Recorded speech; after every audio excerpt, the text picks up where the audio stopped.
आज मैं यहाँ खेड़ा खलीलपुर मेवात जो हरियाणा में गांव पड़ता है, जहाँ पर परसों आसिफ को लिंचिंग के ज़रिए कत्ल कर दिया गया था कुछ लोगों के ज़रिए, और आज उनके परिवार से मैं मिला, उनसे बातचीत की, पूरा हाल जाना। तो आसिफ आपका बेटा था जी? तो कोई वजह नहीं, कुछ नहीं, कोई पुरानी रंजिश?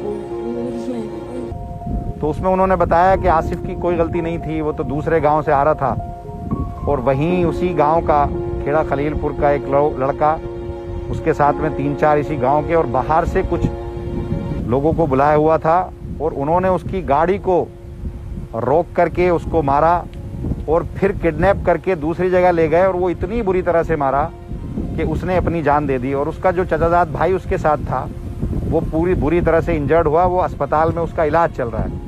मैंने जो पूछा तो उन्होंने बताया कि आसिफ को इन्होंने इतनी बुरी तरह से मारा कि जिस्म का कोई भी हिस्सा ऐसा नहीं था जो उसकी हड्डी ना टूटी हो या जहां पर चोट ना हो, जिसकी वजह से उसने मौके पर ही दम तोड़ दिया।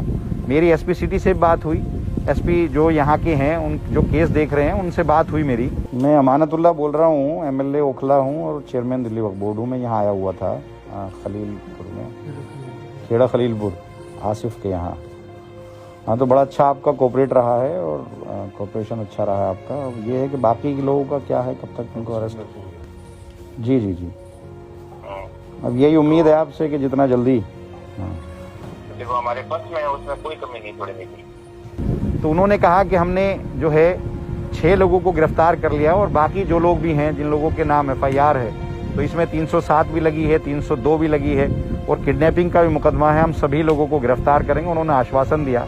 और मैंने यहाँ इनकी मदद के लिए कि भाई हम ज़्यादा कुछ तो मदद इनकी, देखिए जिसका लड़का खोया है उसको हम बहुत ज़्यादा उसकी मदद नहीं कर पाएंगे, लेकिन उसके बावजूद भी हमने कुछ फाइनेंशियल इनकी हेल्प करने की कोशिश की। तो हमने इनको कहा है कि हम 5 लाख रुपया, जो लड़की जिसका खाविंद मरा है, जो बेवा हुई है, उसके नाम से 5 लाख रुपए का हम चेक बनाएंगे। और वो 12th पास है, 3 बच्चे हैं उसका कोई करने वाला नहीं है। तो हमने कहा कि अगर वो बच्ची इद्दत के बाद में अगर वो जॉब करना चाहेगी तो हम उसको दिल्ली वक्फ बोर्ड में नौकरी देने का हम काम करेंगे, क्योंकि ये प्योर लिंचिंग का केस है। और मैंने यहाँ जानने की कोशिश की कि ये गांव दोनों समाज के लोग रहते हैं, हिंदू भाई भी यहाँ रहते हैं, मुस्लिम भाई भी यहाँ रहते हैं। तो जो लोग इसको रंग देना चाह रहे हैं मजहबी, तो उनके लिए मैं ये कहना चाहता हूँ, मैं लोगों से मिला हूँ तो उन्होंने ये कहा है कि जो हिंदू भाई हैं वो भी हमारे साथ खड़े हैं। अभी तक एक भी किसी हिंदू भाई ने जो कातिल हैं उनका साथ नहीं दिया।